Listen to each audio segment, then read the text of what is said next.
नमस्कार व्यूअर्स, मैं हूं अमीश देवगन और आप देख रहे हैं देश का सबसे लोकप्रिय कार्यक्रम आर पार। आज इस शो की शुरुआत में मैं दो नेताओं की तस्वीर से शुरुआत कर रहा हूं। एक है अकबरुद्दीन ओवैसी, जो मुसलमानों के सो कॉल्ड या फिर सेल्फ डिक्लेयर्ड मसीहा है, नेता है, और दूसरी तरफ है जम्मू कश्मीर के पूर्व मुख्यमंत्री उमर अब्दुल्ला साहब, जिनकी तीन पीढ़ी जम्मू कश्मीर की सत्ता संभाल चुकी है, यानी काबिज रही। जब देश में डर का माहौल या फिर डरी हुई कौम वाला नैरेटिव सेट करने का एजेंडा चलता है, तो ये दोनों बिना देर किए मैदान में कूद पड़ते हैं।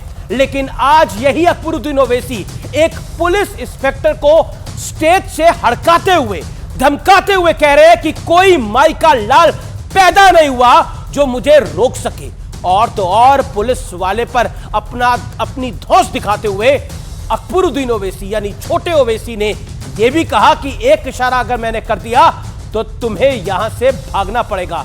पुलिस वाले ने सिर्फ अकबरुद्दीन ओवैसी की तरफ इशारा करके यह बताने का प्रयास किया था कि भाषण देने का समय खत्म हो रहा है इलेक्शन कमीशन के हिसाब से, संविधान के हिसाब से, जिस पर छोटे ओवैसी तैश में आ गए। और दूसरी तरफ है उमर अब्दुल्ला, जो मुसलमानों को उकसाने और भड़काने का एक नया एजेंडा चला रहे हैं। कहानी पुरानी है, लेकिन योगी सरकार कानून के तहत अवैध हलाल सर्टिफिकेट बांटने वालों पर शिकंजा कस रही है। तो उमर अब्दुल्ला कह रहे हैं कि मुसलमानों को टारगेट किया जा रहा है। लेकिन यकीन मानिए व्यूअर्स, ये दोनों घटनाएं सिर्फ छोटी सी एक बानगी भर है, क्योंकि आज मैंने डर की दुकान चलाने वालों पर आंखें खोलने वाला विश्लेषण तैयार किया है, जिसे देखकर आप भी दंग रह जाएंगे और तय करें कि ये लोग डरे हुए हैं या डरा रहे हैं। ये क्या नैरेटिव सिर्फ चलाया जा रहा है या बनाया जा रहा है? आज इसी पर होगी देश की सबसे ज्यादा देखे जाने वाली चर्चा। चुनाव में धमकाएंगे और अगर जीते तो क्या कर जाएंगे? आज का आर पार इसी पर भी।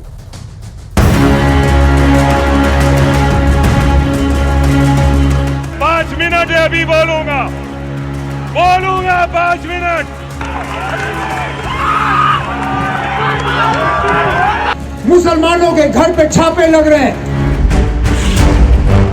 सबका अपना अपना एजेंडा, लेकिन उसे पूरा करने का सबका एक जैसा फंडा।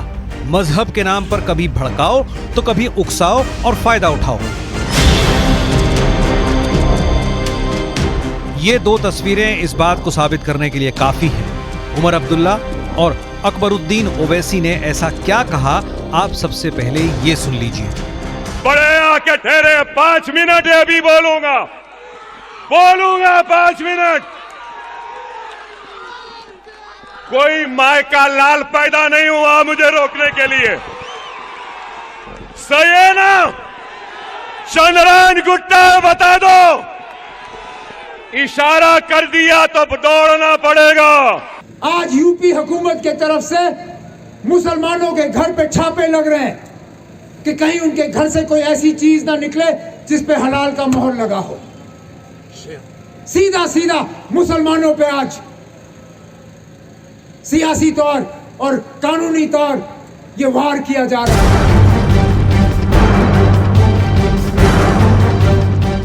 उमर अब्दुल्ला कह रहे हैं कि योगी आदित्यनाथ की सरकार उत्तर प्रदेश में मुस्लिमों के घर पर हलाल के नाम पर छापे डलवा रही है। तो अकबरुद्दीन ओवैसी पुलिस को धमका रहे हैं और कह रहे हैं कि भीड़ उनके एक इशारे के इंतजार में है।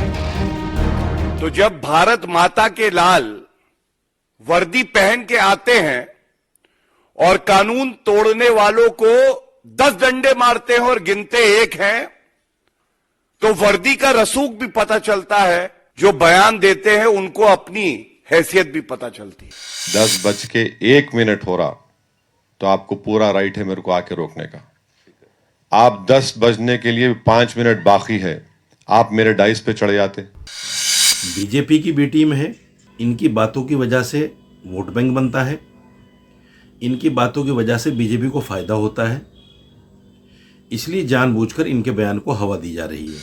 ओवैसी साहब और उनके भाई, उनको भारतीय जनता पार्टी प्रोटेक्ट करती है। बीजेपी की सरकारें हैं, वहां जाते हैं, उनको सिक्योरिटी मिलती है, वो जो जबान चाहे वो बोल सकते हैं, उसका फायदा सीधा सीधा भारतीय जनता पार्टी को होता है। यानी धर्मनिरपेक्षता का मुखौटा लगाकर एक बार फिर सांप्रदायिकता का खेल खेला जाने लगा है। लेकिन क्या ये फंडा इस बार भी काम करेगा? आज इसी पर होगी देश की सबसे बड़ी बहस। चुनाव में धमकाएंगे और जीते तो। और अब वक्त है आर पार के सुप्रसिद्ध विश्लेषण का। आइए नजर डाल लेते हैं मैजिक वॉल पर डरे हुए कौम के ठेकेदारों का विश्लेषण। सरेआम एक पुलिस वाले को धमकाया। अकबरुद्दीन ओवैसी 21 नवंबर 2023 की यह घटना है। कोई माई का लाल पैदा नहीं हुआ जो मुझे रोके। एक इशारा अगर मैंने कर दिया तो भागना पड़ेगा यहां से। क्या करेंगे ऐसा कि जिससे उस व्यक्ति को भागना पड़ेगा? क्यों है इतनी अकड़? क्यों है इतना धमकाने का अंदाज? और फिर ये कहते हैं डराया जा रहा है। पढ़ता हूं मैं आगे। अकबरुद्दीन ओवैसी 2012 पे चलते हैं। 2023 की कहानी थी, 21 नवंबर की। ये 2012 की कहानी है। मुसलमान 25 करोड़ है और हिंदू 100 करोड़। 15 मिनट के लिए पुलिस हटा दो, देखते हैं किसमें कितना दम है। जो उन्होंने 2012 में बोला था उसी को रिपीट कर रहे हैं साल 2023 में। पढ़ता हूं मैं आ गया। असदुद्दीन ओवैसी दिसंबर 2021। हम मुस्लिम आपका पुलिस वालों का अन्याय नहीं भूलेंगे, चीजें बदलेंगी, तब तुम्हें बचाने कौन आएगा? और यही नहीं रुके, इन्होंने बोला उत्तर प्रदेश के मुख्यमंत्री योगी जब मठ चले जाएंगे तब कौन आएगा? मोदी जब पहाड़ों में चले जाएंगे तब कौन आएगा? यह कहा गया। पढ़ता हूं मैं आगे। उमर अब्दुल्ला हलाल सर्टिफिकेट के नाम पर उकसाने की एक गेम खेली है इन्होंने, पॉलिटिकल गेम। 21 नवंबर 2023, यह भी कल होता है। और योगी सरकार मुसलमानों के घर पर छापे मरवा रही है। यह कोरा झूठ का पुलिंदा बोला गया है। किसी मुसलमान के यहां छापा नहीं पड़ रहा, सिर्फ अगर कोई गलत काम कर रही है कंपनी उस पर छापा पड़ रहा है। आजम खान मई 2023, समाजवादी पार्टी के स्टारवर्ड नेता। जिन पुलिस वालों ने तुम्हारे घरों के दरवाजे तोड़े हैं, ठोकर मारी है, आगे कहते हैं यहीं खड़े होकर इसी बूट से तुम्हें यह सैल्यूट करेंगे। यह मई 2023 में कहा। पढ़ता हूं मैं आगे। वारिस पठान नवंबर 2016, पुलिस से बोलो मस्जिद जैसी चल रही है चलने दो, माइक की आवाज भी कम नहीं करवाना। यह धमकाया एक तरह से। और 40 साल से मस्जिद जैसी चल रही है चलने दो। बड़ा सवाल क्या है? बड़ा सवाल यह है आज, क्या डरे हुए मुसलमान वाला नैरेटिव वोट की राजनीति के लिए है सिर्फ, और असल में डराना चाहते हैं, चाहे वो पुलिस हो, चाहे वो सिस्टम हो, चाहे वो लोग हो। मैं बढ़ता हूं आगे। मेरे साथ कौन कौन जुड़ रहा है आइए आपको परिचय करा देते हैं। डॉक्टर सुधांशु त्रिवेदी भारतीय जनता पार्टी के राज्यसभा सांसद मेरे साथ है। मेरे साथ विवेक श्रीवास्तव है, जाने माने राजनीतिक विश्लेषक। अनुराग भदौरिया है, समाजवादी पार्टी के सीनियर नेता और प्रवक्ता। मेरे साथ आदिल हसन है, प्रवक्ता AIMIM के हैदराबाद से इस समय जुड़ रहे हैं। प्रोफेसर संगीत रागी हैं, जाने माने राजनीतिक विश्लेषक। आपका अभिनंदन है। डॉक्टर सुधांशु त्रिवेदी, जो उमर अब्दुल्ला से लेकर अकबरुद्दीन ओवैसी ने बोला है, जो कश्मीर से लेकर हैदराबाद तक बोला गया है, उसके मायने क्या है? वाक्य अलग हो लेकिन टारगेट एक है। देखिए, जो इन लोगों ने बोला है वो जानते हैं क्यों बोला है। अकबरुद्दीन ओवैसी ने वो घटिया बयान दिया था जो आपको याद होगा, और उसमें वो MP MLA कोर्ट से बरी हो गए। और मैं दर्शकों को यह भी याद दिला दूं, जब उन्होंने वो घटिया बयान दिया था, हिंदू देवी देवताओं के बारे में इतनी अपमानजनक और घटिया बातें कही थी, तब अविभाजित आंध्र प्रदेश में कांग्रेस और MIM की मिलीजुली सरकार थी।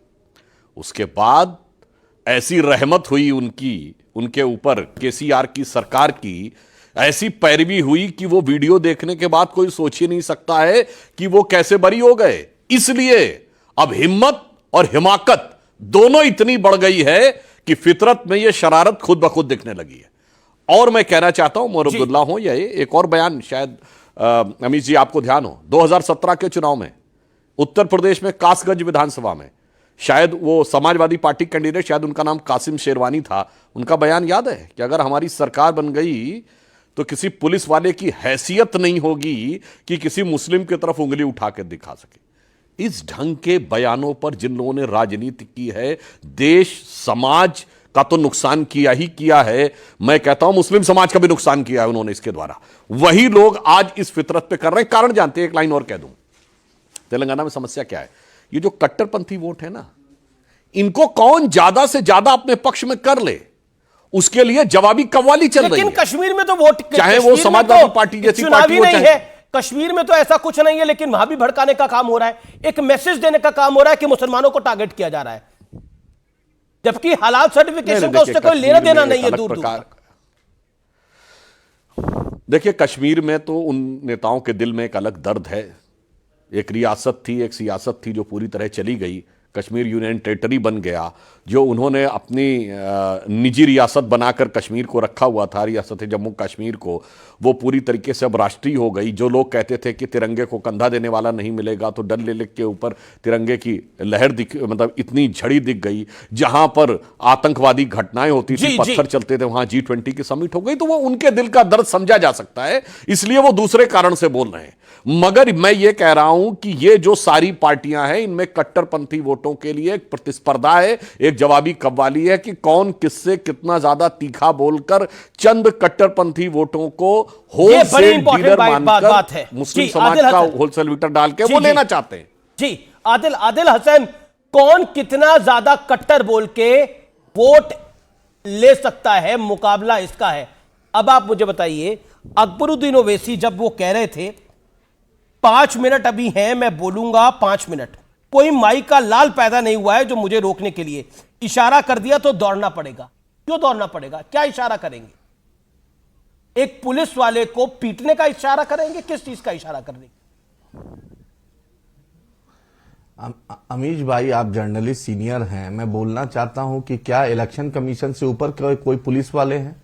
इलेक्शन कमीशन के रिटर्निंग ऑफिसर ने इजाजत दी थी 10 बजे तक। आप ही एंकर हैं, सीनियर जर्नलिस्ट हैं, आप शो लाइव कर रहे हैं, कोई कैमरामैन आके बीच में कैमरा हटाएगा, कोई अम्ब्रेला हटाएगा, कोई माइक हटाएगा, कोई लाइट हटाएगा, तो क्या आप बेचैन नहीं होइएगा? जब जनता से डायरेक्ट नेता का रिश्ता होता है, टाइम सीमित रहता है, 10 बजे तक ही बोलना, और लास्ट में आदमी जब बोलता है तो एक मिजाज में आ जाता है, एक पॉलिटिकल रैली रहती है, उसमें एक पिकअप चलता है, और लास्ट मोमेंट पे आदमी बोलता है, उसमें बेवजह किसके कहने पर यह ऑफिसर आके डिस्टर्ब कर रहा था?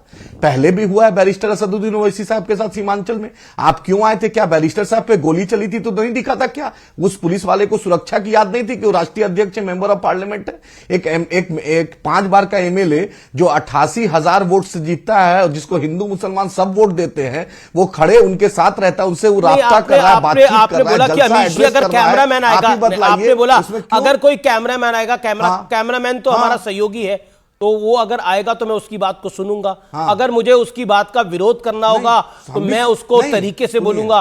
मैं अपने कैमरामैन को ये थोड़ी बोलूंगा कौन माई का लाल आ गया मुझे रोकने के लिए। मैं उसको ये बोलूंगा कि अगर यहां से भाग जाओ, यहां से भाग जाओ, नहीं तो दौड़ना पड़ेगा, अगर मेरा एक इशारा हो गया तो।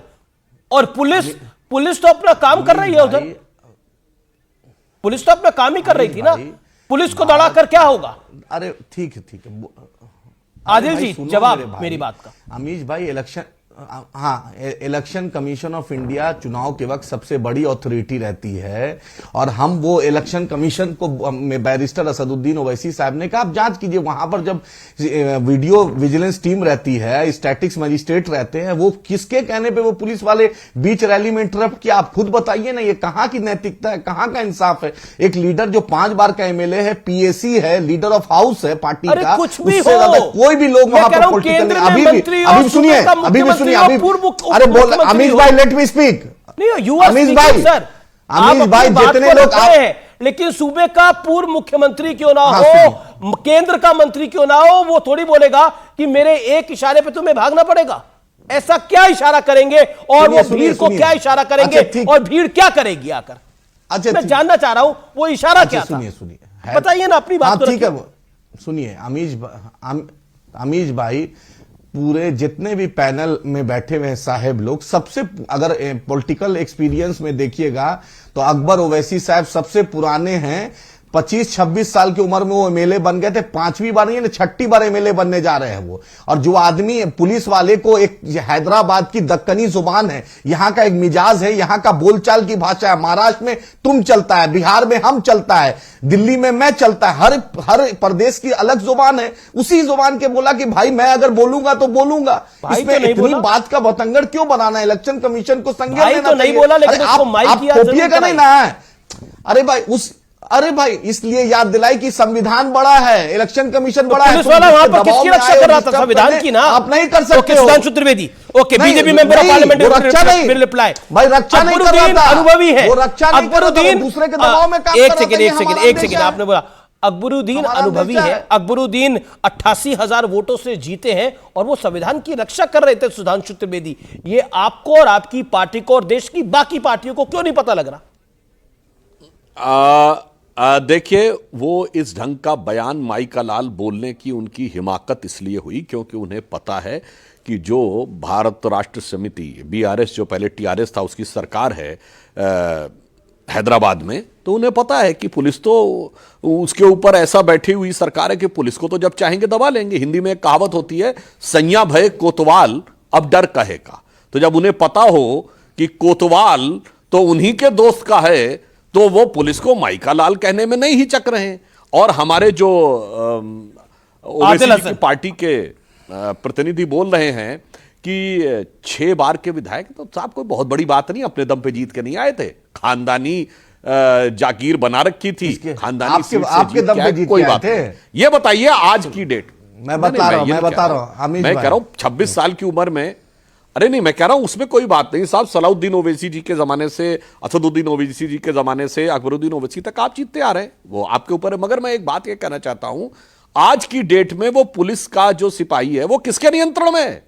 चुनाव आयोग के नियंत्रण में है। तो आप किस पे उंगली उठा रहे हैं? चुनाव आयोग पे उठा रहे हैं ना। अगर 5 मिनट पहले, कई बार पॉइंट आउट किया जाता है कि 5 मिनट रह गए, ताकि व्यक्ति को ध्यान रहे, कल के दिन आप उससे आगे निकल जाएंगे तो कहेंगे साहब हमारे पे कार्रवाई। जैसे डिबेट होती है अमीश जी, आखिरी दौर आता तो आप कहते ना, now this is the last round, just आपके सामने पास 30 सेकेंड्स हैं, कहते हैं ना। तो ऐसा थोड़ी कि आप हमको टोक रहे हैं, आप हमें याद दिला दे रहे हैं कि अब ये डिबेट खत्म होने वाली है, 30 सेकंड में अपनी बात कहिए। तो अगर उसने 5 मिनट के लिए कह दिया, तो ये बताइए, आज तो वो चुनाव आयोग के दिशा निर्देश में है, तो ये बताएं कि क्या ये चुनाव आयोग पे आरोप लगा रहे हैं? जवाब आदिल हसन।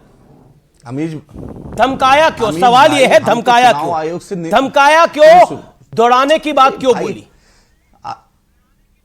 आप हैदराबाद आइए और यहां की जुबान है दक्कनी जुबान में, लोग ऐसे ही बोलते हैं। आप आइए तो कभी हैदराबाद, यहां बिरयानी खाइए, यहां का डिकाशन पीजिए, ईरानी चाय पीजिए, आपको पता चल जाएगा। और मैं एक बात बोलना चाहता हूं, प्रधानमंत्री जी का हेलीकॉप्टर 2019 में जांच हुआ था, जिस अफसर को उसको सस्पेंड कर दिए थे। बतलाइए, हेलीकॉप्टर प्रधानमंत्री जी का नहीं जांच किया जा सकता? ये नियम होता है। बीच में इंटरप्ट करेगा, आउट ऑफ जुडिक्शन कोई जाएगा तो लोग बोलता है। और आप वो आदमी 5 बार का असेंबली का मेंबर है, उसको आप बतलाने आए हैं?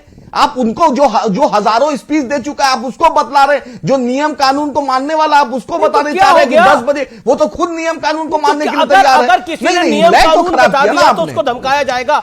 पॉइंट तो ये है। नहीं क्यों? नहीं आप प्रोफेसर इशारे पे कह रहे हैं, आप किसी के इशारे पे कह रहे हैं, और आप किसी के इशारे पे कह रहे हैं, याद रखिएगा। आदिल हसन साहब, आप देखिए, एक बात पे और आपत्ति दर्ज करता हूं, एक बात पे मैं आपत्ति दर्ज करता हूं कि एक तरफ तो इस ढंग का आपत्तिजनक बयान देते हैं, फिर कहते हैं दक्कनी जुबान है। भाई मेरी जानकारी के अनुसार तो तेलंगाना की भाषा तेलुगु है, तो आप तेलुगु भाषा के लिए बोल रहे हैं, तो पूरी भाषा के ऊपर आप आक्षेप लगा देना चाहते हैं केवल अपनी बात को जस्टिफाई करने के लिए कि माई का लाल हटा दूंगा। ये भाषा ऐसे बोली जाती? मेरे हिसाब से तो तेलुगु बहुत समृद्ध और इशारा किया तो दौड़ा दूंगा। तो ये जुबान ऐसी है, इस पे जरा सफाई दीजिए, बोलने दीजिए। किस जुबान के अंदर ऐसा कहा जाता है कि कोई माई का लाल पैदा नहीं हुआ जो मुझे रोकने की बात करे? मुझे तो लग रहा है वो हिंदी बोल रहे हैं, हैदराबादी हिंदी में वो बोल रहे हैं, और इशारा कर दिया तो दौड़ना पड़ेगा। किसी जुबान में भी बोला जाए, ये तमिल में बोला जाए, तेलुगु में बोला जाए, मराठी में बोला जाए, पंजाबी में बोला जाए, उर्दू में बोला जाए, फारसी में बोला जाए, अंग्रेजी में बोला जाए, इसको बिलो द बेल्ट कमेंट कहेंगे और इसको धमकाना कहेंगे, इसे धमकी कहेंगे, सुनिए, इसे उकसाना कहेंगे। अमीश भाई, अमीज भाई, नॉर्थ इंडिया और साउथ इंडिया और हैदराबाद की जुबान में यहाँ हर किसी भी इंडिया में ये भाषा नहीं चलती सर। बॉम्बे दक्कन एक रियासत है, एक रीजन को दक्कन कहते हैं। दक्कन हिंदुस्तान का एक अभिन्न अंग है, महाराष्ट्र एक अभिन्न अंग है, एक रियासत का दक्कनी जो बन, जैसे हम मोदी बोलते हैं, मोदी नॉर्थ इंडिया में मोदी लोग बोलता है, यहां मोदी बोलते हैं। आप क्यों नहीं बात समझते? महाराष्ट्र में लोग बोलते हैं, मैं तलफ्फुज समझ सकता हूं, मैं तलफ्फुज समझ सकता हूं, मोदी और मोदी में मैं तलफ्फुज समझ सकता हूं, लेकिन इशारा कर दिया तो दौड़ना पड़ेगा। ये कौन सा तलफ्फुज है? ओके प्रोफेसर रागी, ये कौन सा तलफ्फुज है, ये कौन सी भाषा है जिसके अंदर कहा जा रहा है? एक सेकंड, सुधांशु भी कुछ ऐड करना चाहते हैं। सुधांशु 10 सेकंड सुधांशु। एक बात ऐड कर दूं, जब आप भाषा की बात करते हैं तो ये मोदी को मोदी इसलिए नहीं बोलते कि दा नहीं हो। एक तरफ आप दक्कन कह रहे हैं, तो जब दा है तो डा क्यों बोलते हैं? क्योंकि वहां आप अंग्रेजी में MODI लिखा जाता है, अंग्रेजी पढ़ के बोलते हैं, इसलिए मोदी जी को मोदी बोलते हैं। और मैं एक और बात कह दूं, जो आप कह रहे हैं दक्कन इलाका था, मगर आज की डेट में तो दक्षिण में 5 राज्य हैं। मुझे बता दीजिए कौन सी बात? केरल है, तमिलनाडु है, कर्नाटक है, तेलंगाना और आंध्र प्रदेश करते हैं। आदिल हसन अपने मेरे लीडर आपकी इज्जत करते हैं। आदिल हसन आपकी इज्जत करते हैं। आप आइए चुनाव प्रचार में। नहीं तो मैं भी अदब से बात कर रहा हूं साहब, अदब और एहतराम से बात कर रहा हूं। नहीं तो आप आइए मेरे शहर में आइए। आप सुधांशु त्रिवेदी की इज्जत कर रहे हैं, सुधांशु त्रिवेदी की आप इज्जत कर रहे हैं, लेकिन उस पुलिस वाले की इज्जत क्यों नहीं थी? उस पुलिस वाले की इज्जत क्यों नहीं थी? अच्छा, ये पहली बार नहीं है, साल 2012 के अंदर प्रोफेसर रागी साल 2012 के अंदर मुसलमान 25 करोड़ है, हिंदू 100 करोड़ है। 15 मिनट के लिए पुलिस हटा दो, देखते हैं किसमें कितना दम है। और अब क्या गया? कोई माई का लाल पैदा नहीं हुआ है जो मुझे रोक सके। एक इशारा किया तो भागना पड़ेगा। इशारा किसको कर रहे थे और क्यों भागना पड़ेगा? देखिए और ये कौन सी भाषा है? देखिए वो इशारा जो है, देखिए उनका दुश्मन कौन है वो अच्छी तरीके से जानते हैं। वो हिंदुओं की तरफ इंगित कर रहे हैं, और मोबिलाइजेशन किसको वो इशारा करने जा रहे हैं? मुसलमानों को इशारा करने जा रहे हैं। ये उनका संप्रेषण का तरीका है। उनका कहना है कि देखिए, यदि एक बार हमने मुसलमानों को उकसा दिया, एक बार उनको इशारा कर दिया, तो लाखों मुसलमान जो हैं, हजारों मुसलमान जो हैं, आपकी तरफ दौड़ पड़ेंगे और आपको भागते हुए नजर आएंगे। देखिए, अनुभव की बात है। ये बात तो सही है कि तेलंगाना के अंदर जो है वो सर तन से जुदा के नारे लगाए गए, और सरदन से जुदा नारे लगाने के बाद वहाँ दंगे भी हुए। उसके बाद जो है वो हिंदू बेचारे, उनको बेचारियत की ज़िंदगी वहाँ पर बसर करनी पड़ी, और रात के जो है वो अंधेरे में जो है वो असउद्दीन ओवैसी जो है उनको छुड़ा करके ये भी बोलते हैं कि भाई आगे से ध्यान रखना, तुमको यहाँ जाना है। उनको गाड़ी से छोड़ने की व्यवस्था भी उन्होंने कराई। तो उनका बात साफ है, यह एक धमकी है। यह धमकी मुसलमानों के नेता के रूप में असउद्दीन ओवैसी की तरफ से आ रही है। ये पहले भी इस प्रकार का बयान देते रहे। और दूसरी बात, ये धमकी हिंदुओं के लिए है। अब हिंदू इसे समझते हैं या नहीं, तेलंगाना के चुनाव में वो जातियों में विभक्त तौर पे बात करते हैं, या असउद्दीन जो मेरे को लगता है कि अभी वोटिंग अभी चुनाव से ज्यादा जरूरी है ये भाषा शैली, चाहे वो उमर अब्दुल्ला हो, चाहे वो अकबरुद्दीन ओवैसी हो। विवेक श्रीवास्तव, उमर अब्दुल्ला तो इंडिया अलायंस के हिस्सा भी है। विवेक श्रीवास्तव, विवेक श्रीवास्तव, उमर अब्दुल्ला तो इंडिया अलायंस के एक बड़ा हिस्सा भी है। अब बताइए, जो हलाल सर्टिफिकेशन पे कार्रवाई हो रही है उसमें मुसलमानों का क्या मतलब है? क्या मुसलमानों के घर पे छापे डल रहे हैं? यहां जो ये फ्रॉड कर रहा है उसको देखा जा रहा है। देखिए, नहीं, बात फ्रॉड की नहीं है, एक हैरेसमेंट तो हो ही रहा है, इसमें तो कोई दो राय नहीं है।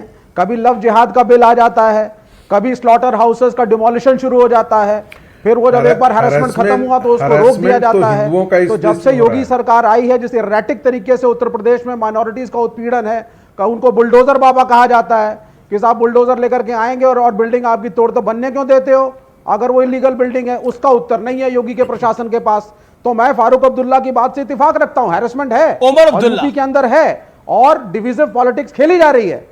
और हिंदू और ये देखिए बैठ के रागी साहब क्या बोल रहे हैं, जैसे हमेशा बोलते आए हमारे मित्र संगीत रागी कि साहब वो तो मुसलमान हैं, तो मुसलमान धमका रहे हैं, हिंदू बेचारों को धमकाया जा रहा है, और वो तो साहब मुसलमानों के प्रतिनिधि। अरे भाई, इतनी सारी पार्टियां हैं, सब इलेक्शन कमीशन द्वारा रिकॉग्नाइज्ड हैं, सब चुनाव तो अकबरुद्दीन ओवैसी क्या कर रहे थे? रिप्रेजेंटेटिव किसी अच्छा, विवेक श्रीवास्तव, एक सेकंड ऑडियो डाउन। विवेक श्रीवास्तव, अकबरुद्दीन ओवैसी का बयान सुना आपने? जी। क्या वो जब बयान जायज है? जी बिल्कुल सुना जी। देखिए सुनिए, मैं वो INDIA के घटक दल नहीं है, मैं उनका स्पोक्स पर्सन नहीं हूं, आदिल है, उनसे पूछे। लेकिन हाँ, मैं ये जरूर कहूंगा दो चीजें। पहली चीज, वो एक इलेक्शन कमीशन के द्वारा रिकॉग्नाइज पार्टी है, तो एक इंक्वायरी जरूर होनी चाहिए कि क्या कोई डिस्टर्बेंस इलेक्शन कमीशन के किसी अफसर की तरफ से हो रहा था या नहीं, नंबर 1। नंबर 2, उनकी भाषा अगर बिना गलती के अनपार्लियामेंट्री थी तो बिल्कुल ये गलत है, इसका खंडन भी करना चाहिए। लेकिन हमें बैलेंस तरीके से डेमोक्रेसी को चलाना है, ये एक तरफा नहीं होना चाहिए चीजों को। अगर कोई अफसर है वो जाकर के मैं भाषण दे रहा हूं, कोई और भाषण दे रहा है, नेता सुधांशु त्रिवेदी भाषण दे रहे हैं कल किसी स्टेज पे खड़े होकर के, और कोई डिस्टर्बेंस का, तो दोनों चीजों का बीच का रास्ता डेमोक्रेसी में होना चाहिए। मैं AIMIM का नहीं हूं, AIMIM INDIA गठबंधन का नहीं है, मैं उसका समर्थक नहीं हूं, लेकिन इलेक्शन कमीशन अपने हिसाब से चले, यह होना चाहिए। भाषा का संयम हर नेता रख के होना चाहिए। Sudhanshu Trivedi wants to reply to this, then अनुराग भदौरिया। सही कह रहे हैं। Okay, Sudhanshu ji. Amish, I want to answer. The question is not asked to you, sir. What do you want to answer? Let Sudhanshu Trivedi reply on this. Sudhanshu जी, देखिए, हम एक बात कहना चाहते हैं। जो विवेक जी ने कहा कि कोई डिस्क्रिमिनेशन हो रहा है, किसी प्रकार का कोई डिस्क्रिमिनेशन नहीं हो रहा है, और मैंने पूरा कहा कि ये सारा का सारा निर्णय चुनाव आयोग करता है। यदि उसने, याद करिए, अच्छा ये बताइए, पुलिस को धमकाने के जो वीडियो आते हैं वो दूसरों के ही क्यों आते हैं? दिग्विजय सिंह जी का पुलिस को धमकाता हुआ वीडियो है। याद करिए अखिलेश यादव जी का 2022 के चुनाव में, ए पुलिस, ये क्या था भाई? समाजवादी पार्टी के कई लोगों के ऐसे वीडियो आए, तू आने दे, अब हमारी सरकार आने दे, उसके बाद या तो संभल में तू रहेगा या मैं रहूंगा। खान का इस पे सोचिए, ये कौन सी संस्कृति, हाँ, ये कौन सी संस्कृति डेवलप हो रही है इस देश में कि पुलिस प्रशासन को धमका के। और जो आपने कहा डराने धमकाने की बात, मैं याद दिलाना चाहता हूं, केरल में आपकी पार्टी की सरकार रही है और कम्युनिस्ट पार्टी के मुख्यमंत्री, अरे भाई आपने रिटर्न पे, केरल में कम्युनिस्ट पार्टी की सरकार रही और आपके मुख्यमंत्री VS अच्युतानंदन जी ने कहा था कि जिस ढंग के हालात केरल में चल रहे हैं, आने वाले वर्षों में वो मुस्लिम स्टेट बन जाएगा। और लव जिहाद शब्द का सबसे पहले प्रयोग आपकी पार्टी के मुख्यमंत्री केरल के VS अच्युतानंदन ने कहा था। वो डराना था, धमकाना था, वो हकीकत थी या फसाना था? आज बता दीजिए। ऐसा नहीं हो सकता ना कि केरल में जो आप सोचे वो सही है और तेलंगाना में आए तो जी वो गलत है। ऐसा नहीं हो सकता, वो ईमानदारी से सोचिए। अनुराग भदौरिया, पॉइंट ये है कि मैंने आजम खान को भी कोट किया, जिन पुलिस वालों ने तुम्हारे घरों के दरवाजे तोड़े हैं, ठोकर मारी है, यहीं खड़े होकर इसी बूथ से तुम्हें सैल्यूट करेंगे। और एक बात अखिलेश यादव जी की doctor Sudhanshu Trivedi BJP member of parliament ने कोट करी, तो आप रिलेट कर पा रहे हैं अपने आप को अकबरुद्दीन ओवैसी से, जो पुलिस को धमकाने का कल्चर है वो फॉलो कर रहे हैं? मुझे लगता है सुधांशु त्रिवेदी जी की याददाश्त कमजोर हो गई है, उनको समझ में नहीं आ रहा क्या कहें। हमारी बात तो उन्होंने कही, लेकिन आपने ये नहीं देखा कि पुलिस वालों को पीटते हुए भाजपा के नेता भी दिखाई पड़े हैं। वीडियो देख लीजिए, धक्का मारते जमीन में गिराते हुए, धूल चटाते हुए भी नेता दिखाई पड़े हैं। शायद आप भूल गए हैं इसी उत्तर प्रदेश के अंदर में किस तरह से पुलिस वालों को मार दिया गया था। 7-7, 8-8 पुलिस वाले शहीद हो गए थे। आप ही का नेता था ना, समर्थन आपके ही नेताओं का था। दूसरी बात, जिस तरह की बात यहाँ पे बहस हो रही है, मैं तो इस साथ सार्थक बहस होनी चाहिए। बहस ये होनी चाहिए कि कोई भी नेता किसी भी दल का हो, अगर वो देश के खिलाफ या किसी हमारे कानून को तोड़ने की बात करता है तो उस पर कार्रवाई होनी चाहिए। इसके लिए कोई नहीं कहता कि नहीं होनी चाहिए, होनी चाहिए और बिल्कुल होनी चाहिए, चाहे कोई हो, चाहे ओवैसी हो, चाहे अनुराग भदौरिया, चाहे सुधांशु जी हो। कार्रवाई कीजिए, उसके ऊपर में बेवजह की बहस मत कीजिए। 12 से लेके आप बात कर रहे हो आज तक, क्या कार्रवाई, आप कार्रवाई कीजिए। किसने आपको रोका है भाई? कोई अगर व्यक्ति कानून तोड़ने की बात करता है, कार्रवाई कीजिए। ये चर्चा करने की बात पूछेंगे तो रमेश बिदुड़ी के खिलाफ क्या कार्रवाई की आपने, बता दीजिए। आप कार्रवाई नहीं करते हैं ना, कोई भी नेता हो। मैं तो हर नेता की निंदा करता हूं जो नेता इस तरह की बात करता है। मैं बार बार रिपीट कर रहा हूं, क्या आपने भारतीय जनता पार्टी के 15 सांसद ऐसे हैं जिसमें लोकसभा के 15 सांसद ऐसे हैं जिसमें 10 सांसद भारतीय जनता पार्टी के आते हैं जिन्होंने हेट स्पीच दी है? क्या कार्रवाई की है आपने? अच्छा ये बताइए, ये हेट स्पीच है कि नहीं है? हलाल के नाम पर मुसलमानों को जो डराने का प्रयास कर रही हैं समाजवादी पार्टी के कुछ नेता और उमर अब्दुल्ला, क्या कहना चाहते हैं आप ओवैसी की पार्टी को तो बीजेपी की बी सी टीम कहते हैं। सुन तो लीजिए जी, नहीं, देश संविधान और कानून से चलेगा, और देश में जब संविधान और कानून है, कानून सम्मत जो चीज है वो होगी, सब उसका स्वागत करते हैं। क्यों कोई नहीं कहेगा जो कानून के खिलाफ है वो नहीं हो, ऐसा कोई नहीं कहता। लेकिन भारतीय जनता पार्टी को ये सब मुद्दे सूट कर रहे हैं, ये मुद्दा बनाने की कोशिश करते हैं। चुनाव आते ही इनको हलाल निकल आ गया, पुराने मुद्दे निकाल लिए 12 में, 14 में, 15 में, 17 में। लेकिन ये नहीं कहना चाहते कि जिस तरह की भारतीय जनता पार्टी के लोग, जिस तरह की भारतीय जनता पार्टी की सरकार जो जनता के साथ वादे किए थे, क्या पूरे कर दिए? ओके, सुधांशु त्रिवेदी, वादे पूरे हो गए? अरे इनको वादों का आप याद दिला रहे हैं। ओके, सुधांशु त्रिवेदी, सुधांशु त्रिवेदी, हलाल के नाम पर मुसलमानों पर वार किया जा रहा है, उमर अब्दुल्ला ये बात कह रहे हैं। दिल्ली में जिस तरह पहलवान महिलाओं के साथ हुआ, उसके बारे में क्यों नहीं बात करते? ठीक है, जवाब क्यों नहीं आप इस पर चर्चा करना चाहते? हर चीज को कॉमन कार्रवाई कौन एजेंडे करेगा? के साथ नहीं जोड़ा जा सकता। सुधांशु का जवाब होगा। अनुराग जी, आपकी वापसी बहुत सुखद है, लेकिन वाणी को विराम दीजिए। अनुराग जी ने याददाश्त की बात कही, तो मैं अनुराग जी की याददाश्त पर थोड़ा प्रकाश डालना चाहता हूं। मान्यवर, अभी आप कह रहे हैं कार्रवाई करिए, कार्रवाई करिए, कार्रवाई कौन करेगा? या तो तेलंगाना की सरकार करेगी या चुनाव आयोग करेगा। बताइए ना, इलेक्शन कमीशन भाजपा से आप क्या पूछ रहे हैं भाई? कार्रवाई करिए, कार्रवाई करिए। या तो संबंधित राज्य सरकार करती है या चुनाव आयोग करता है। आप कह रहे हैं, आपको लगता है कोई नेता अगर गलत बोल रहा है तो आप मांग कीजिए ना, वैसे तो दौड़ के पहुंच जाएंगे। अनुराग भदौरिया भी कुछ बोल देगा तो सुधांशु त्रिवेदी एक पैर पे दौड़ के जाएंगे चुनाव आयोग में, एक पैर पे सरकार से कहेंगे देखिए अनुराग भदौरिया ने क्या बोल दिया, इस पे कार्रवाई होनी चाहिए, तो एफआईआर हो जाएगी। लेकिन उसके लिए आप डिबेट करोगे बैठ के, कुछ नेताओं के लिए आप डिबेट करने आते हो क्योंकि आप समाज के अंदर में ऐसा माहौल बनाना चाहते हो।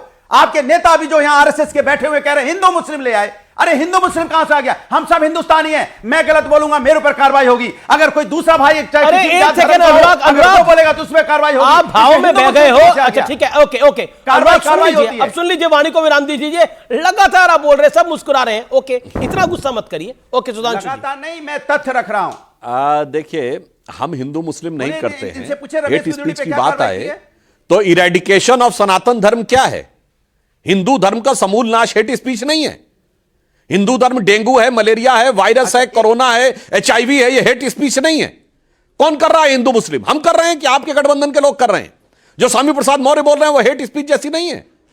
आप अपने नेता के ऊपर कोई सवाल उठाते हैं, इसलिए मैं कहना चाहता हूं मान्यवर, अभी तेलंगाना की घटना पे हम बात कर रहे हैं तो एक समझदारी से बात करिए कि यदि इस प्रकार की बातें हो रही हैं तो गंभीरता से बात करना चाहिए। और इस समय जो भी अधिकारी वहां काम कर रहा है, चुनाव आयोग के निर्देश में काम कर रहा है। That's the point। मुझे ब्रेक के लिए रुकना पड़ेगा, और ट्वीट देख लेते हैं मोटरोला के फोन से। आकाश लिख रहे हैं, मजहब के नाम पर भड़काना इन सियासी ठेकेदारों का यही काम है। ये आकाश लिख रहे हैं मोटरोला फोन से, मैं ट्वीट देख रहा हूं। वक्त है ब्रेक का, ब्रेक के लिए रुकेंगे, लेकिन ब्रेक के उस पार एक बड़ी ब्रेकिंग स्टोरी से हम वापसी कर रहे हैं। आप देखते रहिए आर पार।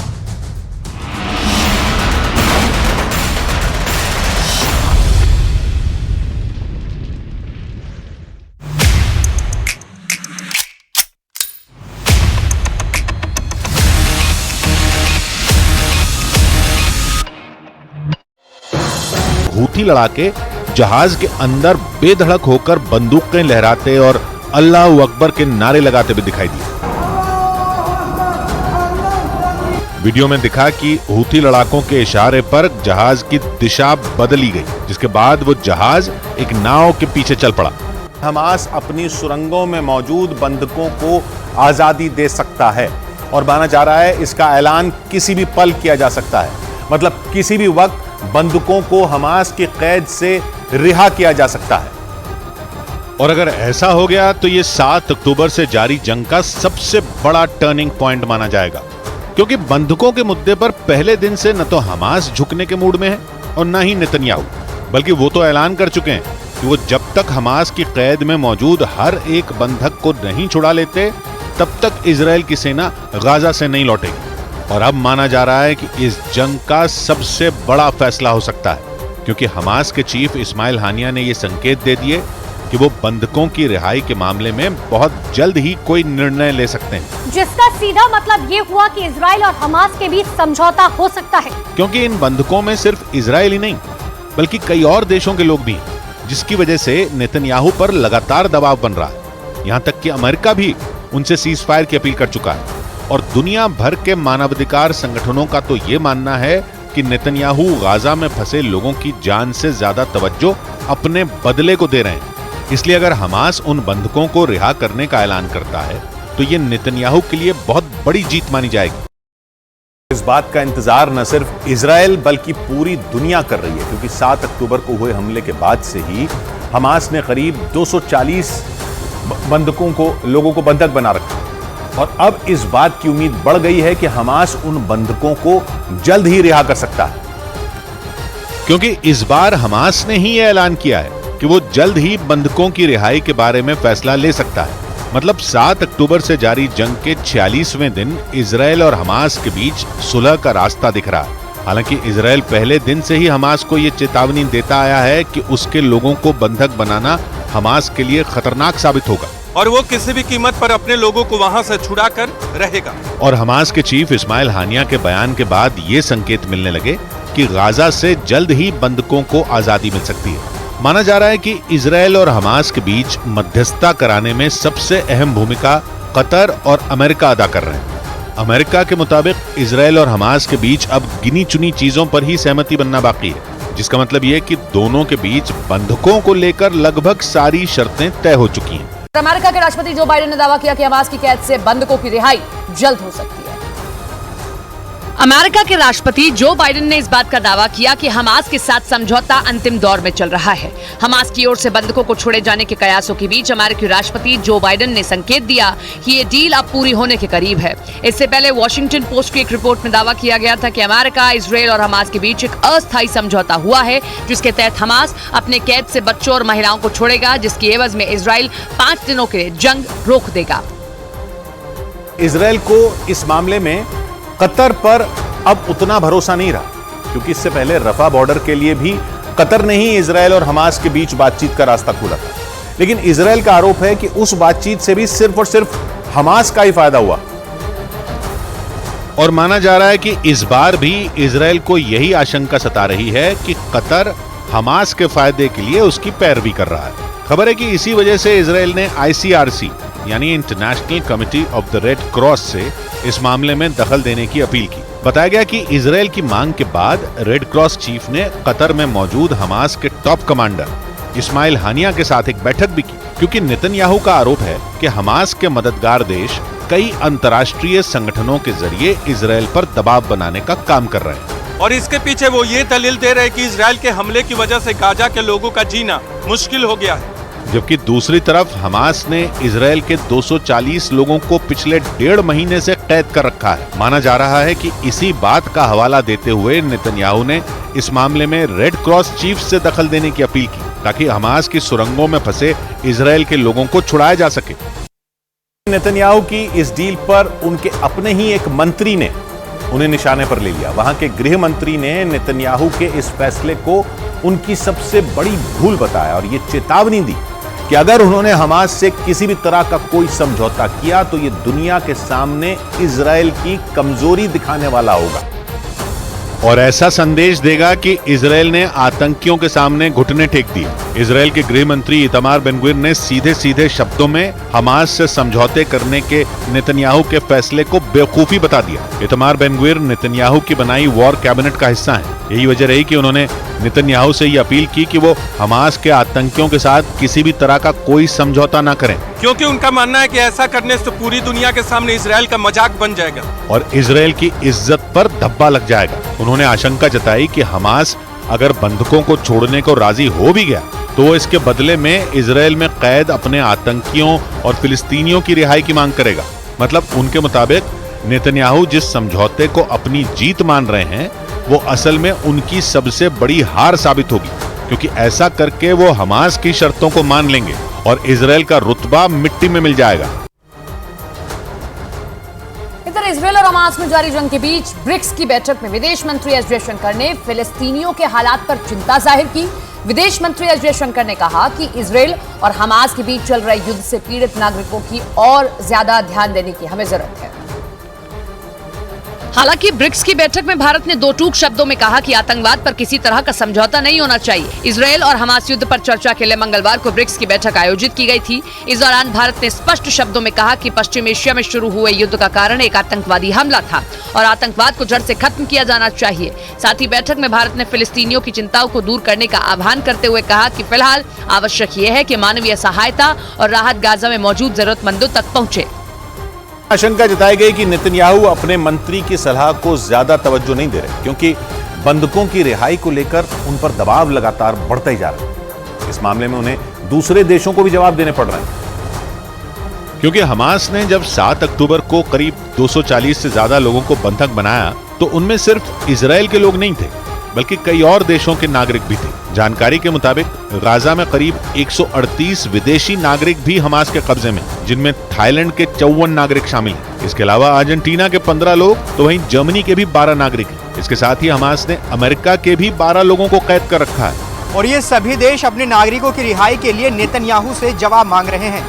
लेकिन नेतन्याहू की दिक्कत सिर्फ यही नहीं है, बल्कि उनके अपने देश में भी विरोध की आग सुलग रही है। तेल अवीव समेत कई शहरों में तो लोगों ने नेतन्याहू के खिलाफ जबरदस्त मोर्चा खोल रखा, क्योंकि इजराइल के लोगों की अपील है कि चाहे जैसे भी मुमकिन हो, लेकिन उनके परिवार वालों को हमास की कैद से छुड़ा लिया जाए। और इसी वजह से नेतन्याहू पर बंधकों की रिहाई के लिए सख्त फैसला लेने का दबाव लगातार बढ़ता जा रहा है।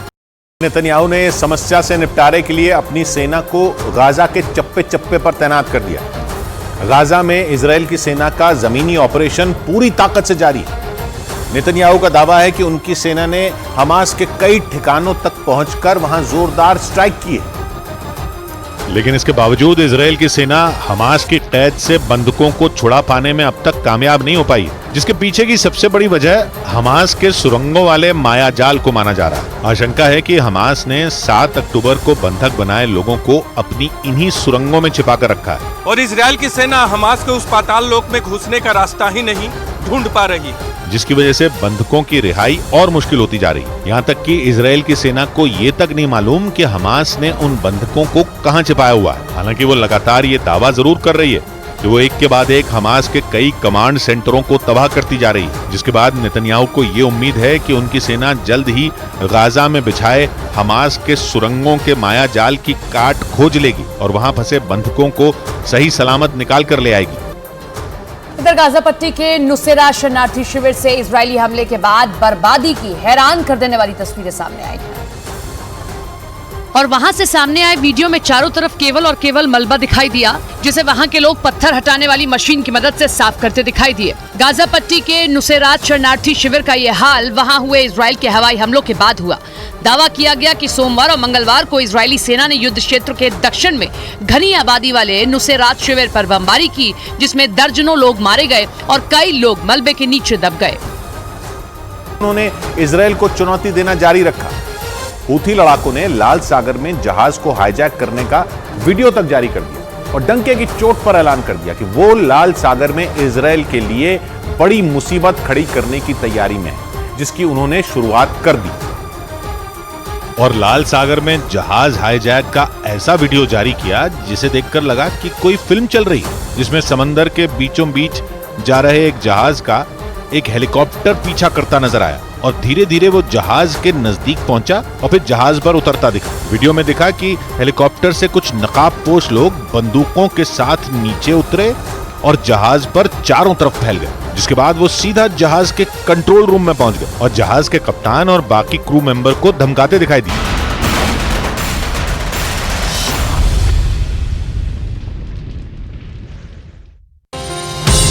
मोटोरोला भारत का सबसे अच्छा 5G स्मार्टफोन ब्रांड प्रेजेंट्स आर पार में आज का मुद्दा।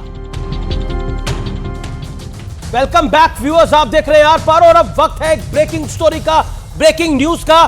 समाजवादी पार्टी के सांसद और वरिष्ठ नेता एसटी हसन ने हलाल विवाद पर अपनी चुप्पी तोड़ी है और कहा है कि यह भारतीय जनता पार्टी का चुनावी स्टंट है और मजहबों में दूरियां बढ़ाने वाला खेल है। ये छोटे स्तर की राजनीति में उतर आई है भारतीय जनता पार्टी और कर रही है हलाल विवाद पर। एसटी हसन का यह बयान है। मैं सुधांशु त्रिवेदी का रुख करता हूं जो कि भारतीय जनता पार्टी के मेंबर ऑफ पार्लियामेंट है। मैं सुधांशु त्रिवेदी, क्या आपको लगता है जो आरोप आप पे लग रहे हैं कि आप छोटे स्तर की पॉलिटिक्स कर रहे हैं हलाल वाले मुद्दे को लेकर आके?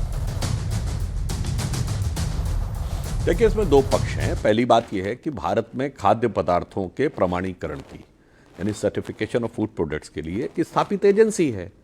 तो एक स्थापित व्यवस्था है, वेज हो नॉन वेज जो भी फूड हो, तो ये बात है कि वो स्थापित व्यवस्था के द्वारा होना चाहिए। दूसरी बात यह है कि अगर किसी भी बिजनेस या व्यवसाय में किसी प्रकार की टेरर फंडिंग या कोई ऐसी जानकारी लगेगी कि जो देश की कानून व्यवस्था के लिए समस्या, तो सिर्फ उसकी जांच की जा रही है। जो दूध का दूध पानी का पानी हो जाएगा। मगर एक बात मैं कहना चाहता हूं, दर्शकों के संज्ञान के लिए बताना चाहता हूं, दुनिया में हलाल मीट का सबसे बड़ा एक्सपोर्टर जानते हैं कौन है? चाइना। और वो चाइना है जो कहता मस्जिदों पे गुंबद नहीं हो सकते, जो कहता रमजान नहीं रख सकते पब्लिकली, जो कहता मोहम्मद साहब का नाम नहीं जोड़ सकते पब्लिकली, जो कहता है दाढ़ी नहीं रख सकते। साहब, जिस चाइना ने उइगर मुसलमानों के साथ क्या क्या किया है, तोप लगा के मस्जिदें उड़ाई हैं, मगर साहब उस क्या हलाल मीट लोग खाते हैं। ये गैरत तो हैरत पैदा करने वाली है, और उसके बारे में कोई चू नहीं बोलता है। और यहां आकर सब जबरदस्त प्रवचन देने लगते हैं। तो राजनीतिक बात है तो उसका भी उत्तर दीजिए, और कानूनी बात का मैंने जवाब दे दिया। जी, क्या आपको लगता है जो बात उमर अब्दुल्ला बोल रहे हैं, मैं उमर अब्दुल्ला को कोट कर रहा हूं आपके सामने, अनुराग भदौरिया, उमर अब्दुल्ला कहते हैं कि खासतौर पर ये जो पूरा विवाद है, उमर अब्दुल्ला का जो बयान है मैं उसको कोट कर रहा हूं, हलाल सर्टिफिकेट के नाम पर उकसाने की चाल है। योगी सरकार मुसलमानों के घर छापे मरवा रही है, और एसटी सर कह रहे हैं कि दूरियां इससे आ रही हैं। आपके मेंबर ऑफ पार्लियामेंट है, दूरियां कैसे आएंगी? हलाल का लेना देना तो एक मजहब के साथ है, सबको हलाल क्यों जरूरी है? बताइए ना, आप जिस धर्म से आते हैं कि वहां हलाल जरूरी है। मैं जवाब दे रहा हूं। देखिए, सुधांशु जी की बात का जवाब दे रहा हूं, आपकी बात का जवाब दे रहा हूं, बस सुन लीजिएगा। सुधांशु जी कह रहे हैं, देखिए भारतीय जनता पार्टी जिसकी पूरी नींव नफरत की राजनीति पे बेस हो, इसमें नफरत क्या है? जब ज्ञान देते हैं तो बड़ा अटपटा लगता है। मैं बोल तो लूं सर, आप टोकने लगे। आप जिसकी पूरी मान राजनीति की जो पूरी नींव है वो नफरत की राजनीति पे है, वो धर्म की राजनीति करना उनके स्वभाव में है। क्योंकि देखिए, अभी बात करते करते चाइना चले जाएंगे, जो उनको सूट करेगा, बात करते करते पाकिस्तान चले जाएंगे, एक बैठे हैं वहां हिंदू मुस्लिम कर रहे हैं। अरे हम सब हिंदुस्तानी हैं, और चाहे हिंदू हो चाहे मुस्लिम हो, जो गलत करेगा उसको कानूनी कार्रवाई होगी, उसको सजा मिलेगी। विषय पे भी बोलिए ना, कहां से आ जाता है मुझे ये नहीं समझ में आता है। तो कम से कम विषय पे बोला मैं प्लीज बोलने दिया करो, लय खत्म करते हो मैं अपनी जो बात। तो हम सब जो भी यहां हिंदुस्तान में गलत करेगा तो हम सब हिंदुस्तानी, कृपया हिंदुस्तानियों को मत बांटिए, हम सब एक हैं। दूसरी बात, आपने हलाल की बात की। अब देखिए, जैसे जैसे चुनाव पास आएगा, भाई इतने दिन से सरकार है, टेरर फंडिंग हो रही थी, इनको पता ही नहीं चला। कैसी सरकार है, टेरर फंडिंग होती है पता ही नहीं चलता है। जब कोई घटना निकाल के लाते हैं, कहते हैं इससे टेरर फंडिंग हो रही थी, इसके मतलब आपकी सरकार फेलियर है। मान जाओ कि हमारी सरकार फेलियर है, टेरर फंडिंग को नहीं पकड़ पाती है। दूसरी बात, आप हलाल की बात करते हैं, चलिए मैं आपकी बात मानता हूं, इस देश के अंदर में संविधान है, कानून है, मैं कह रहा हूं, और तो संविधान के किस काम होना चाहिए? संविधान के किस पन्ने में लिखा है कि हलाल सबको खाना जरूरी है? अरे बात तो करने दो ना। अरे आपका मजहब क्या कहता है? हलाल कहता है कि झटका कहता है? आपका मजहब क्या कहता है? अरे सुन तो लीजिए। अरे बात ही नहीं सुनना चाहते बात भाई, सुन रहा हूं आप आपकी, मचाने लगे यार। 2.5 मिनट से आप बोल रहे हैं, आप कह रहे बात ही नहीं सुनना चाह रहे, आप विषय पे बात करना नहीं चाह रहे। तो शायद आपको तकलीफ होती होगी मुद्दों पे, मैं उसी पे तो और किस पे बात कर रहा हूं। मैं आपके हिसाब से तो नहीं बोलूंगा ना सर, मैं हिंदुस्तान को समझा रहा हूं कि भारतीय जनता पार्टी चाहती क्या है। मैं कहता हूं देश संविधान और कानून से चलेगा। अगर आपको लगता है कि कानून सम्मत नहीं है कोई चीज, तो आप उस पर कार्रवाई कीजिए। आप खबर बनाना चाहते हो लेकिन उस पर कार्रवाई कम करते हो। खबर बयान दे रहा है वो खबर नहीं है, ज्यादा बनाते हो, बयान दे रहा है वो खबर नहीं है। प्रोफेसर आदि, खबर अलग चीज है, मुद्दा बनाना अलग चीज है। अगर कोई खबर है तो उस पर खबर है, कार्रवाई होती है, लेकिन मुद्दा अलग चीज है। आप मुद्दा बनाते हो लेकिन मुद्दा कभी नहीं बनाते हो महिला अत्याचार, कभी नहीं बनाते। हलाल प्रोडक्ट अलग चीज है और हलाल अलग चीज है। Okay sir, you made your point, sir you made your point, sir you made your point. यहाँ गरीबी shouting at the top of your voice. Okay, अरे भाई इनका हल्ला गुल्ला बंद करें तब न बोलूं। हल्ला ब्रिगेड परम तपस्वी यदि अनुराग भदौरिया चुप रहे तो मैं बोल दूं। देखिए, हलाल जो है वो जिस प्रकार से कॉस्मेटिक से लेकर के खाद्य पदार्थों से लेकर के रुमाल और गंजी और चड्डी बनियान तक पहुंच गया है, ये भारत के लिए एक इस्लामिक एसर्सन और इस्लामीकरण का एक रास्ता है। और मुझे कहते हुए ये बड़ा दुख हो रहा है कि इसे railway, Patanjali, Starbucks, burger, McDonald, यदि इस प्रकार के डाइटरी पैटर्न में यदि हलाल शब्द का आज इतना प्रचलन हो गया जो 1993 के बाद हुआ, और मुझे ऐसा लगता है कि ये जो है इंटर कम्युनिटी कॉन्फ्लिक्ट को यहीं से ज्यादा बढ़ावा मिल रहा है।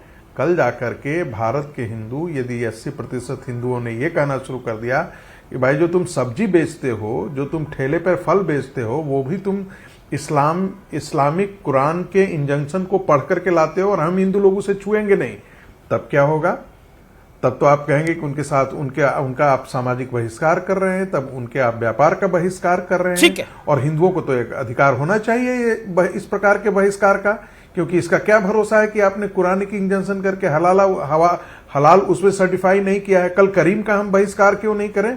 कल हम मैकडोनल्ड का क्यों नहीं बहिष्कार करें? कल हम टिक्की में, आलू के पकौड़े में हलाल आ जाए।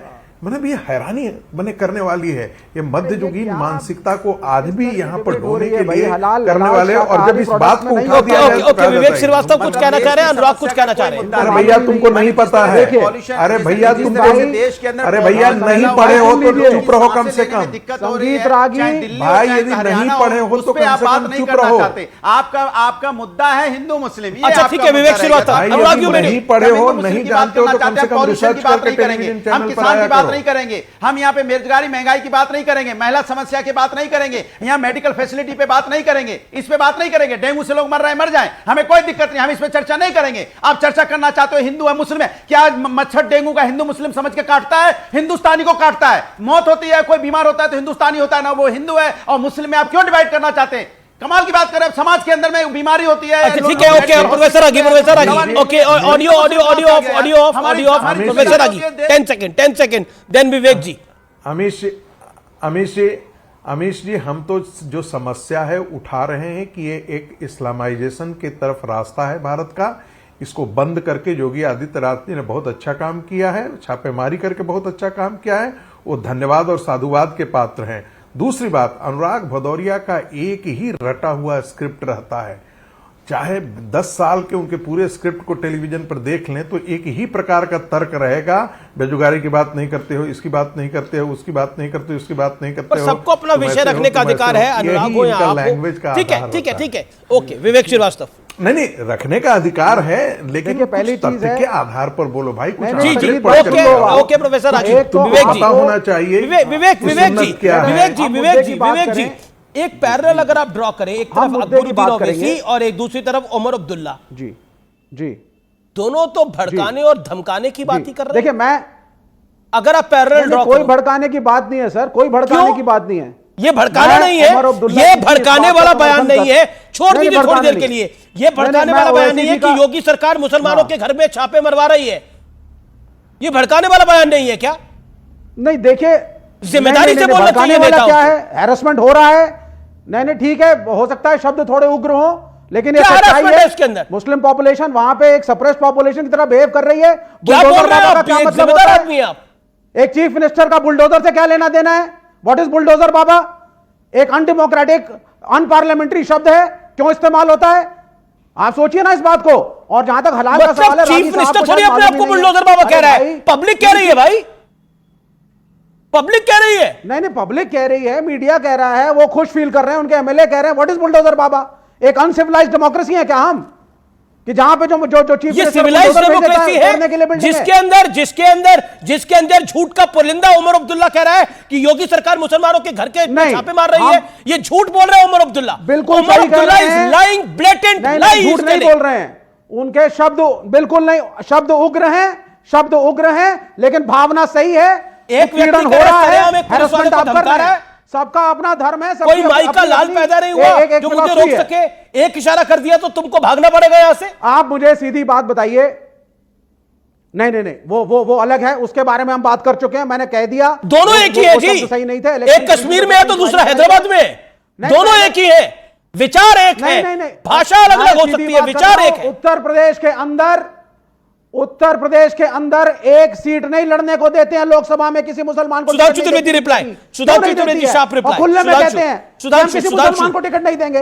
विवेक you made your point. Sudhanshu देखिए, मैं जवाब देना चाहता हूं। देखिए, ऐसा है कि इस विषय के ऊपर जो लोग इसको हिंदू मुस्लिम का विषय बनाना चाहते हैं, और विवेक जी ने कहा कि उत्तर प्रदेश में डिस्क्रिमिनेशन होता है, तो मैं योगी जी के मुख्यमंत्री बनने से पहले की बात बताता हूं। 2017 में मुख्यमंत्री बने, तब तक देश को आज़ादी मिले 70 वर्ष हो गए थे। 70 वर्ष में 6 वर्ष भाजपा की सरकार रही थी और 64 वर्ष सेक्युलरिज्म के सूरमाओं की सरकार रही थी। उत्तर प्रदेश की ब्यूरोक्रेसी में सन 47 में 20% मुसलमान था। सैयद मुसलमानों की रेट ऑफ लिटरेसी 24% थी 1931 की जनगणना में, जो कि उस समय के भारत की उत्तर प्रदेश की जनगणना में जो जनरल लिटरेसी थी 7% थी, यानी 3 गुना ज्यादा साक्षर था। ये बताइए, उसके बाद 2017 में ये क्या हो गया?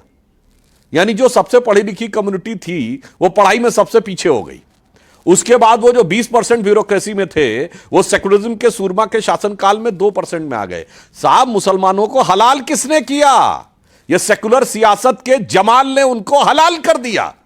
हकीकत तो ये है, डिस्क्रिमिनेशन नहीं, पूरा डिस्टॉर्शन कर दिया उनका। बस ये कहा कि हाँ, तुमको टोपी पहनाते रहेंगे, तुमसे टोपी पहनते रहेंगे, तुम्हारे दिखाने के लिए 2-4 सांसद बनाते रहेंगे।